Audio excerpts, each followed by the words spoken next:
நான் உள்ள ஒரு சில என்ன பண்ணீங்க, என்ன மாதிரி வெல்கம் கொடுத்தீங்க, வரவே அப்படியே இந்த அரங்கமே மேடையே அதிர்ந்து இல்லை. சரி, எல்லாம் சினிமா பார்த்தீங்களா? பார்ப்பீங்க. நல்லா சினிமாலாம் பிடிக்கும் உங்களுக்கு? Very good. சரி, செல்ஃபோன் எத்தனை பேர் பார்க்குறீங்க? எல்லாம் பார்க்குறீங்க. Very good. சரி, எவ்வளோ நேரம் பார்க்குறீங்க செல்ஃபோன்?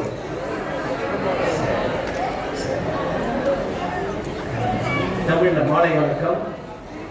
மேடையில் அமர்ந்திருக்கும் அனைத்து நல்ல உள்ளங்களுக்கும் முதற்கண் எனது நன்றி கலந்த வணக்கத்தை தெரிவித்துக் கொள்ளும்.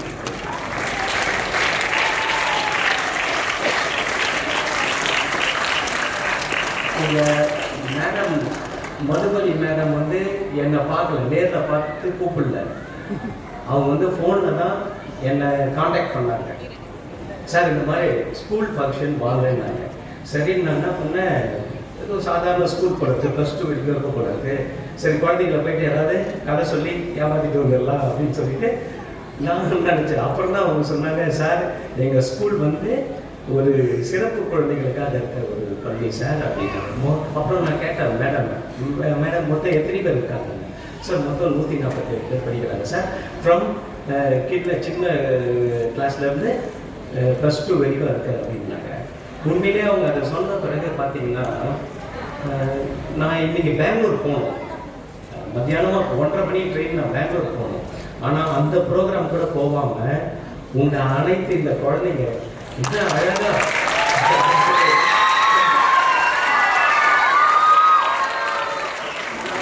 வந்ததுலேருந்து உங்களை பார்த்துருக்கேன். உங்க ட்ரெஸ்ஸை பார்த்துருக்கேன். கிளிட்டரிங் பாருங்க, அப்படியே மிடுமிடுக்குது பாருங்க. ட்ரெஸ், இந்த குழந்தை ட்ரெஸ் மிடுமிடுக்குது. ஒரு ராஜா அங்கே உட்காந்துருக்காரு.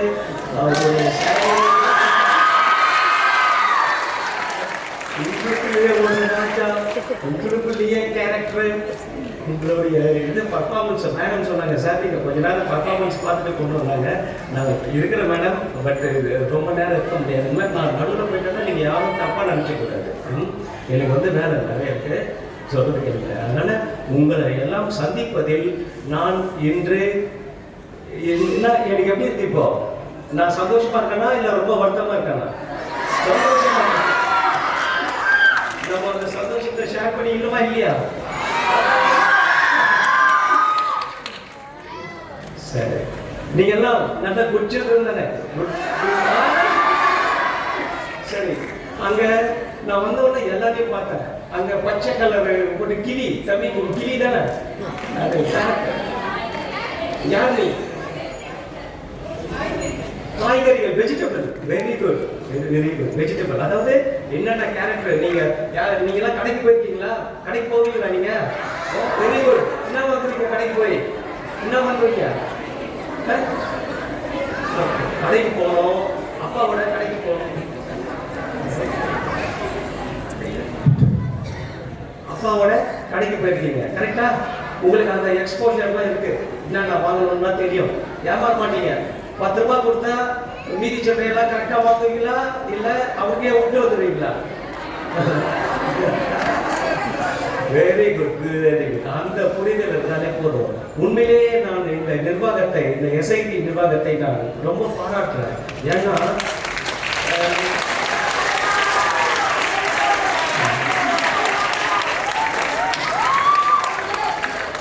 யாரையாவோ கல்வி தந்தை என்று சொல்லிக்கொண்டு சமுதாயத்தில் திரிந்து கொண்டிருக்கிறார்கள். ஆனால் உண்மையிலேயே ஒரு கல்வி பணி, ஒரு சமூக சேவை என்று சொன்னால் அது இந்த குழந்தைகளை இந்த கல்லூரியிலேயே ஒரு பகுதியை ஒதுக்கி, அவங்களுக்குன்னு ஒதுக்கி உங்களுக்கு எல்லாம் கல்வி கொடுத்திருக்காங்க. இப்ப சொல்லுங்க, இந்த நிர்வாகம்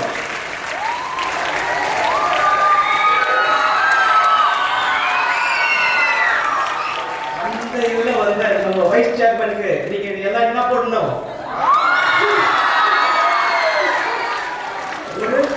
ஒரு ஓ போடுங்க.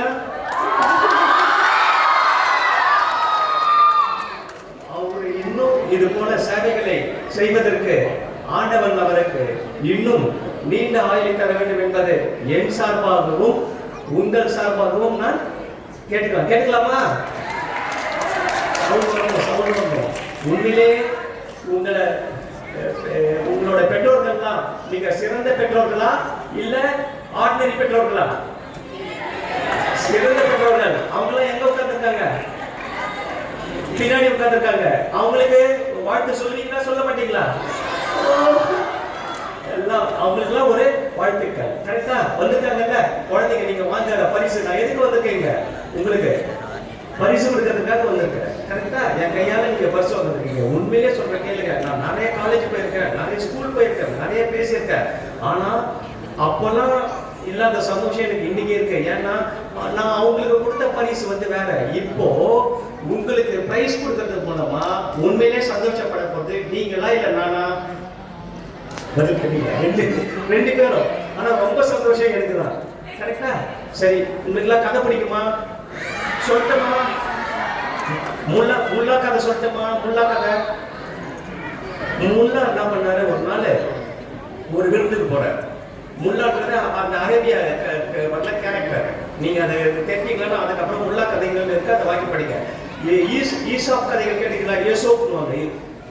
ஈசாப் கதைகள் அதெல்லாம் கதை புக்கு, அதெல்லாம் நீங்க அப்புறம் படிங்க கொஞ்சம் கொஞ்சமா. ஃபர்ஸ்ட் இப்போ நான் முல்லா கதையை சொல்லிடுறேன், ரொம்ப ஷார்ட்டா சொல்லிடுறேன். முல்லா வந்து என்ன பண்ணுவாரு, ஒரு விருந்துக்கு போவாரு. விருந்துக்கு போக சொல்ல என்ன பண்ணுவாரு, நல்ல கோட்டு ஷர்ட்லாம் போடாம அழுக்கு ஷர்ட் பேண்டோட போயிடுவார் அந்த ஃபங்க்ஷனுக்கு. போன உடனே என்ன பண்ணுவாங்க, அந்த காவலாளி வந்து அவரை உள்ள அலோ பண்ணாரா இல்லையா? பண்ணல. ஏன் பண்ணல? அவரோட ட்ரெஸ் அழுக்கா இருந்தது. அவருக்கு அந்த சோசியல் ஸ்டேட்டஸ், அவருக்கு அந்த சமூக அங்கீகாரம் இல்லைன்னு சொல்லிட்டு அவர் என்ன பண்ணிட்டாங்க, வெளியே அனுப்பிச்சிட்டாங்க. உடனே முல்லா போயிட்டு என்ன பண்ணாரு, வேற ஒரு வாடகை கடையில போயிட்டு, இப்ப நான் போட்டுருக்கேன் ஒரு கோட்டு, இந்த மாதிரி ஒரு கோட்டை மாட்டிக்கிட்டு எங்க போனாரு, திரும்பி அந்த ஃபங்க்ஷன் ஹால் உள்ள போறாரு. இப்போ அந்த காவலாளி இருக்காங்க, கேட் கீப்பர், அவர் விட்டார், அவர் உள்ள விட்டுட்டார். உள்ள விட்ட உடனே முல்லா என்ன பண்றாரு, நேரா போறாரு. போயிட்டு ஒரு சூப் இருக்கு இல்லையா, சூப் தெரியும் இல்லையா, சாப்பிட்டீங்கல்ல, உங்களுக்கு எல்லாம் பிடிக்கும்ல, சூப் எடுத்து கோட்டு பாக்கெட்ல ஊத்துவாரு. உடனே என்ன கேட்பாங்க, என்ன முல்லா நீ என்ன முட்டாள்தனமா உன் கோட்டுக்கு உணவு கொடுத்துருக்கீங்கிறதுக்கு அவர் சொல்வாரு, முல்லா நான் ஃபர்ஸ்ட் வந்தேன், எனக்கு இவங்க எனக்கு மரியாதை கொடுக்கல, அதுக்கப்புறம் நான் இந்த கோட்டை போட்டு வந்தேன், அதுக்கு தான் மரியாதை கொடுத்தாங்க. எனவே மனுஷனுக்கு மரியாதை இல்லை, அங்க இந்த கோட்டுக்கு தான் மரியாதை, அதனால இப்ப சாப்பிட வேண்டியது நான் இல்லை, இந்த கோட்டு தான் அப்படின்னு சொல்லிட்டு சொல்லுவாரு. இப்ப சொல்லுங்க, இப்போ யார் முட்டாள்?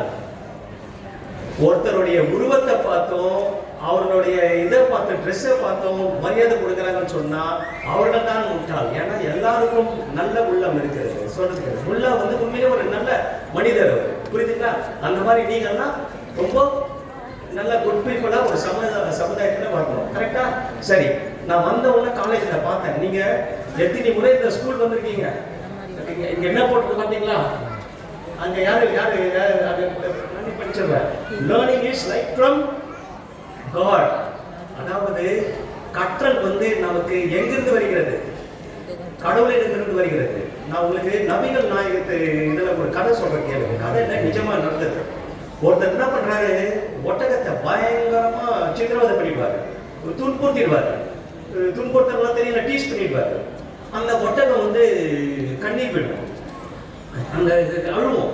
அழுத உடனே இவர் பார்த்துருவாரு, நம்ம நபிகள் நாயகம் போய் பார்த்த உடனே அந்த முதலே வந்து அந்த இதை ஒட்டகத்தை தடவி கொடுத்து அதோட கண்ணீரை துடைக்கிறாரு. எதுக்கு இதை சொல்றேன்னு சொன்னா, ஒரு மனிதர்கள் மீது ஒரு மனிதன் அன்பு காட்டுவது வேறு, ஆனால் விலங்குகளிடத்தும் அன்பு காட்டிய ஒரு செய்தியை தான் இந்த ஒட்டகத்தை அவர் அந்த கண்ணீரை குடத்திலிருந்து நம்ம தெரிஞ்சுக்கணும். இதே மாதிரி ஒரு கேரக்டர் நம்ம பாரதியார் பண்ணுவாரு. பாரதியார் என்ன பண்ணுவாரு, காக்கை குருவியங்கள் ஜாதின்னு சொன்னாரு. கரெக்டா? பாரதி என்ன பண்ணுவார், வீட்டுல வந்து உணவு இருக்குமா, உணவுனா ஃபுட்டு, தானியங்கள்லாம் இருக்குமா, அது சமைக்கிறதுக்காக செல்லமா வச்சிருப்பாங்களாம். அது காந்தி இவரு என்ன பண்ணுவாரா, பாரதியாரை எடுத்து எல்லாத்தையும் தூக்கி போட்டு வரலாம். உடனே அந்த அம்மா கத்துவாங்களாம். அப்போ பாரதியார் பாடின பாட்டு என்ன சொல்லுங்க, காக்கை குருவியங்கள் ஜாதின்னு சொல்லிட்டு எல்லாத்தையும் தூக்கி போட்டுட்டாரு. அதனால நாம் மனிதருக்கு மனிதர் அன்பு செலுத்துவது மீறி விலங்குகளிடத்திலும் அன்பு செலுத்தணும். நான் இன்னொரு ஒரு சின்ன கதை சொல்றேன். ஒரு அம்மா கூப்பிடுவாங்க, தாமு இங்க வா அப்படின்னு கூப்பிடுவாங்க. தாமு வருவான், தாமு போயிட்டு நீ போய் அந்த மரத்தை வெட்டிட்டு வா அப்படின்வாங்க. சரிம்மான்னு சொல்லிட்டு தாமு என்ன பண்றான், போய் அந்த மரத்தை கோடாரியால வெட்டுறான். வெட்டின உடனே ஒரு மாதிரி அது வந்து இவனுக்கு வந்து மனசு வரல. மனசு வரலன்னா அப்புறம் என்ன பண்ணான், தன்னுடைய காலை கத்தியில என்ன பண்ணி பார்க்கறான், ஒரு இது பண்றான், வெட்டுறவன அவனுக்கு வலிக்குது, கத்துறான். உடனே அவங்க அம்மா வந்து அங்கிருந்து வராங்க. நான் என்ன சொன்னேன், உன்னை மரத்தை தானே வெட்ட சொன்னேன், நீ ஏன் அதை வெட்டாம இருக்க? இல்லம்மா, நான் என் காலை வெட்டி பார்த்தேன், எனக்கு வலிச்சுது. அப்போ அப்படித்தானே, அந்த மரத்தை வெட்டினாலும் அந்த மரத்துக்கு வலிக்கும், அதனால நான் வெட்டலாமா அப்படின்னு ஒண்ணு. அப்பதான் அந்த அம்மா சொல்லுவாங்க, சோ மரத்தையும் இயற்கையும் நேசிக்கக்கூடிய என்னுடைய மகனா நீ அப்படின்னு ஒண்ணா. பிற்காலத்தில் அவர் வந்து ஒரு பெரிய இவரா வந்தாரு, ஒரு சமயத்தை ஃபாலோவரா வந்தார். சொல்றது புரியுதுங்களா? அடுத்தது இன்னொரு கதை, நிறைய கதை இருக்கு. நான் வந்து ஒரு 10 கதை வச்சிருக்கேன், டைம் தான் இருக்குமான்னு தெரியல. கபீரை பத்தி நீங்க கேள்விப்பட்டீங்க. அவர் ஒரு பெரிய கவிஞர், நார்த்ல இருந்தார், வடநாட்டுல வசித்து வந்தார். கேளுங்க, அவர் வந்து அவரு தொடர்பா என்ன பண்ணுவாங்க, கபீர் இது விஷயத்துல இந்துக்களும் சண்டை போடுவாங்க, அதாவது கபீருக்கு எதிராக முஸ்லீம்களும் சண்டை போடுவாங்க. உடனே கபீர் கிட்ட வந்து கேட்பாங்க, என்ன கபீர் அவர்களே, உங்க சார்பா வந்து இந்துக்களும் சண்டை போட்டுக்கிறாங்க, முஸ்லீமும் சண்டை போட்டுக்கிறாங்க, உங்களுக்கு என்னால வருத்தமா இல்லைன்றதுக்கு அவர் ஒரு வார்த்தை சொல்றாரு. இந்த கதையில, இந்த விஷயத்துல அட்லீஸ்ட் என்னை எதிர்க்கிறதுலையாவது அவங்க ஒற்றுமையா இருக்காங்கல்ல, ஒற்றுமைனா தெரியும்ல, யூனிட்டி. என்னை எதிர்க்கிறதுல அவங்க யூனிட்டியா இருக்காங்கல்ல, அதனால நான் வந்து சந்தோஷம் தான் பட முடியும்னு சொல்லிட்டு கபீர் சொல்வார். இந்த கதை பிடிக்கலையா உங்களுக்கு? வேற ஏதாவது கதை சொல்லுவா? சரி, இப்போ நீங்க பீச் போறீங்கன்னு வச்சுக்கோங்க. பீச் போனீங்கன்னா அங்க குப்பை போடலாமா போடக்கூடாதா? போடக்கூடாது. ஆனா நிறைய பேர் என்ன பண்றாங்க, பீச்சில் போய் போடுறாங்க. அதனால நீங்க குப்பைய ரோட்ல எல்லாம் கண்ட இடத்துல போடக்கூடாது, சரியா? அது ஒரு மெசேஜ். அதை பார்த்துட்டு குப்பையை எதுல போடணும், டஸ்ட்பின்ல தான் போடணும், சரியா? தெரிஞ்சுக்கங்க. அடுத்தது ஒரு கதை சொல்ற கேளுங்க. முசோலினி ஒரு இவர் இருக்காரு, அவர் என்ன பண்றாரு, அவருக்கு ஆபரேஷன் பண்ணணும். ஆபரேஷன் பண்ண சொல்ல என்ன பண்ணுவாங்க எல்லாம் இந்த கால, இப்ப என்ன பண்ணுவாங்க, ஆபரேஷன் பண்ண சொல்ல மயக்க மருந்து கொடுப்பாங்க, கரெக்டா? அவரு என்ன சொன்னாரு, எனக்கு மயக்க மருந்து வேண்டாம், என் கையில ஒரு புக்கு படிக்கிறது எவ்வளவு விஷயம், முக்கியமான விஷயம், என் கையில ஒரு புக்கு கொடுங்க அப்படின்னு சொல்ல அந்த ஆபரேஷன் முடிகிற வரைக்கும் ஃபுல் கான்சன்ட்ரேஷன். யாரு? முசோலினி. அவர் ஒரு பெரிய சர்வாதிகாரியா வந்தார். அவர் வந்து அந்த ஃபர்ஸ்ட் வேர்ல்டு வார்ல அவர் உடம்பு ஃபுல்லா குண்டு பட்டுச்சு. அந்த குண்டை ரிமூவ் பண்றதுக்காக தான் இந்த ஆபரேஷனே. அந்த டைம்ல அவரு எனக்கு வந்து மயக்க மருந்து, அனஸ்தீசியாவாங்கல்ல, மயக்க மருந்து கொடுக்காதீங்க, எனக்கு புத்தகத்தை கொடுங்கள், நான் வந்து அப்படியே அந்த மெடிடேட் பண்ற மாதிரி அந்த புத்தகத்தை படித்து ஆபரேஷன் முடிகிற வரைக்கும் அந்த புக்கை படிச்சு முடிச்சிட்ட பிறகு பண்ணாரு. அதுக்கப்புறம் ஆபரேஷனும் நல்லபடியா முடிஞ்சது. அந்த அளவுக்கு உங்களுக்கு ஒரு மனதைரியம் வருமா? உங்களுக்கு வரணுமா வரக்கூடாதா? வரணும். சரி, நெப்போலியன் வாழ்க்கையில நடந்த ஒரு கதையை சொல்லட்டுமா உங்களுக்கு? கதை பேசுறது பிடிக்குதா இல்லையா? சவுண்டே வரலையே. நெப்போலியன் என்ன பண்ணுவாரு, தன்னுடைய பிரெயின் இருக்கு இல்லையா, மூளை, அதை வந்து எத்தனை பகுதியா பிரிச்சுப்பாரு, புறா புரிந்த மாதிரி. எத்தனை பகுதி? 10 பகுதியா பிரிச்சுப்பாரு. புரியுதுங்களா? 10 பகுதியா பிரிச்சுக்கிறாரு. இப்போ அவரு மேத்ஸ் சப்ஜெக்ட் வர சொல்ல எந்த டோரை ஓபன் பண்ணுவார்? புரியல. அவரு நம்ம பிரெயினை 10 பார்ட்ஸா பிரிச்சுட்டு மேத்ஸ் அப்போ அதை ஓபன் பண்ணுவார், மற்ற 9 டோரையும் க்ளோஸ் பண்ணிடுவார். அடுத்தது சயின்ஸ் படிக்க சொல்ல அந்த டோரை ஓபன் பண்ணுவார், மற்றதெல்லாம் முடிச்சிடுவார். இதே மாதிரி ராத்திரி தூங்க போக சொல்ல அனைத்து டோரையும் ஷட் டவுன் பண்ணிட்டு என்ன பண்ணிடுவாரு, நிம்மதியா தூங்க போயிடுவார். அந்த மாதிரிதான் நீங்க எப்படி படிக்கணும்? ஒரு படிப்பை படிச்சீங்கன்னா, தமிழ் படிச்சா எப்படி படிப்பீங்க? அதுல ஆர்வத்தோட படிக்கணும். கணக்கு படிச்சா அதுல ஆர்வத்தோட படிக்கணும், சரியா? சரி, பிரெயில். பிரெயில்னா தெரியுமா உங்களுக்கு என்னன்னு? பிரெயில் தெரியுமா? தெரியாது. நம்ம இவங்க இருக்காங்கல்ல, கண் தெரியாதவர்கள், பார்வையற்றவர்கள், அவர்களுக்கான படிப்பு தான் பிரெயில். புள்ளி எழுத்தா இருக்கும். நீங்க ட்ரெயின்ல கூட பாத்தீங்கன்னா அந்த சீட் எல்லாம் கூட புள்ளியா இருக்கும். சொல்றது தெரிஞ்சுங்களா? ட்ரெயின்ல எல்லாம் பாத்தீங்கன்னா புள்ளியா டாட் இருக்கும், சீட் நம்பர் எல்லாம் போட்டிருக்கும். அதுதான் பிரெயில். அந்த பிரெயில் எழுத்துக்கள் இப்ப என்ன நம்ம இப்ப டெக்னாலஜில இப்போ நீங்க கையை வச்சு படிக்க தேவையில்லை, நீங்க அதை அப்படி தொட்டாலே இப்ப அது என்னவா ப்ரொடியூஸ் ஆகுது. இப்போ அது வந்து வேர்ட்ஸ் வந்து ப்ரொடியூசர். அந்த மாதிரி உங்களுடைய கற்றல் குறைபாடுகள் எதில் இருக்கோ அதற்கான டெக்னாலஜி தொழில்நுட்பத்தின்படி நீங்கள் நல்ல எல்லாம் கற்று நல்ல மிக சிறந்த அறிஞர்களாக வரும். உங்களுக்கு ஒரே ஒரு கதை சொல்றேன் கேளுங்க. பகத்சிங் என்பவர் இந்த நாட்டுக்காக உயிர் தியாகம் செய்தவர். அவர் வந்து 17 வயசுல அவரை என்ன பண்ணிட்டாங்க, அவரை தெரியல, தூக்கு போட்டாங்க. அப்போ அவர் சாவறதுக்கு முன்ன அவர் என்ன சொல்றாரு, என்கிட்ட ஒரு புக்கை படிச்சுட்டு இருக்காரு. புக்கை படிச்சவொன்னு அவர் என்ன ஆயிட்டாரு, கிளியரா ரொம்ப மனசு அவருக்கு வந்து, அதாவது கான்சன்ட்ரேஷன் எதுல இருந்தது, அவருக்கு புக்கு படிக்கிறதுல இருந்தது. அந்த தூக்கு தண்டனை பற்றி எந்த சிந்தனையும் இல்லாமல் இருந்தார். சொல்றது தெரியுதுங்களா? அதனால உங்களுக்கு புத்தகத்தினுடைய அருமை. ஒருத்தர் சாக்ரட்டிஸ் என்பவருக்கு அவரை சாவடிக்கிறதுக்காக விஷம் கொடுத்துருவாங்க. அந்த டைம்ல வந்து இன்னொரு கைதி வந்து ஒரு புக்கு படிச்சுட்டு ஒரு பாட்டு பாடுவாரு. உடனே இவர் என்ன சொல்றாரு, சாக்ரட்டிஸ், தம்பி அந்த பாட்டை இன்னொரு முறை பாடுன்னு. உடனே அந்த இன்னொரு கைதி இவரை பார்த்து, இந்த கைதி தான் அக்யூஸ்டு, இவரை பார்த்து சொல்றாரு, நீ தான் சாவ போறிய, உனக்கு எதுக்கு இதுன்னு சொல்லுவாரு. அப்ப சாக்ரட்டிஸ் சொல்றாரு, இறப்பதற்கு முன் ஒரு புது விஷயத்தை தெரிந்து கொண்டு இறப்பதில் நான் மிக சந்தோஷம் அடைகிறேன் அப்படின்னு சொல்லிட்டு சொல்றார். கரெக்ட், சொல்ல புரியுதுங்களா? இப்ப புத்தகத்தோட இருக்கு. அடுத்து விவேகானந்தர் கதையை சொல்லி நான் இதோட முடிச்சுக்கிறேன். ஏன்னா அதுக்கப்புறம் நேரம் பிரைஸ் எல்லாம் கொடுக்கணும். விவேகானந்தர் என்ன பண்ணுவாரு, நான் இந்த மாதிரி இதுக்கு போறேன், ஆன்மீக சொற்பொழிவு ஆற்ற போறேன், வெளியே சொற்பொழிவு ஆற்ற போறேன், சன்னியாசம் போறேன்னு சொல்லுவாரு. உடனே இவங்க சாரதா தேவி என்ன பண்ணுவாங்க, சரி இவருக்கு அந்த சன்னியாசத்துக்கான மனநிலை வந்துச்சா பார்க்கறதுக்காக போய் அந்த கத்தியை எடுத்து சொல்லிட்டு, ஒரு கத்தினா தெரியுமா, கத்தி டிக்லேஷன் ஸ்வாட், கத்தியை வந்து எடுத்துட்டு வர சொல்லுவாங்க. இவர் போய் கத்தியை போய் எடுத்துட்டு வருவாரு. இவர் கத்தியை எடுத்துட்டு வர சொல்ல, அந்த அம்மன்கிட்ட கொடுக்க சொல்ல, எப்படி கொடுப்பார் சொல்லுங்க பார்ப்போம். அந்த கத்தியை எப்படி கொடுத்துருப்பார், ஷார்ப் கிளியா, ஷார்ப் சைடு வந்து இவர் பக்கம் இருக்கு, ஹேண்டில் சைடு யார்கிட்ட இருக்கு, அந்த அம்மா சாரதா தேவி கிட்ட இருக்கு. இதோட அர்த்தம் என்ன, அவருக்கு பக்குவம் அடைஞ்சிச்சு. இப்போ சப்போஸ் அவருக்கு பக்குவம் இல்லை என்றால் அவர் எப்படி கொடுத்திருப்பாரு, அந்த கத்தியை திருப்பி கொடுத்திருப்பாரு. அதாவது ஷார்ப் எட்ஜ் வந்து எந்த பக்கம் இருந்திருக்கும், அந்த அம்மாவை நோக்கி இருந்திருக்கும், ஹேண்டில் இவர்கிட்ட இருந்திருக்கும். அதுதான் பக்குவ நிலை. எனவே எனக்கு இந்த பள்ளியில் இன்னைக்கு உங்களுக்கு எல்லாம் பரிசீலிக்க அழைத்ததற்காக நான் மீண்டும் ஒரு முறை மகிழ்ச்சி அடைகிறேன். நான் பேசுறது உங்களுக்கு பிடிச்சதா, சந்தோஷமா இருந்ததா? Very good, very good, very good. போதும், எனக்கு இந்த சந்தோஷம் போதும்.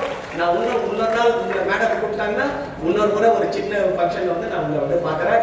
அனைவருக்கும் வாழ்த்துக்கள். ரொம்ப அழகா எல்லாம் ட்ரெஸ் எல்லாம் ரொம்ப அழகா பண்ணிருக்கீங்க. எனக்கு ரொம்ப சந்தோஷமா இருக்கு. எத்தனையோ விழாக்களை கலந்துக்கலாம், அதுலலாம் ஒரு பெருமை இல்லை. ஆனால் இன்று இந்த நாள் இனிய நாள் மாதிரி இன்றுதான் எனக்கு மிக மகிழ்ச்சியான நாள் என்பதை நான் இந்த மீண்டும் ஒரு முறை தெரிவித்துக் கொள்கிறேன். வாழ்த்துக்களை கூறி எனக்கு வாய்ப்பளித்ததற்கு நன்றி கூறி விடைபெறுகிறேன். நன்றி, வணக்கம். இன்னொரு விஷயம், இப்ப நான் மேடையில பேசுற மாதிரி நீங்க எல்லாம் இன்னொரு நாள் பேசணும் தனித்தனியா. நான் இன்னொரு நாள் வரேன். நான் மேடம் ஸ்பெஷல் பர்மிஷன் கேட்டு நீங்க உங்களை எல்லாரையும் பேச வைக்க போறேன்.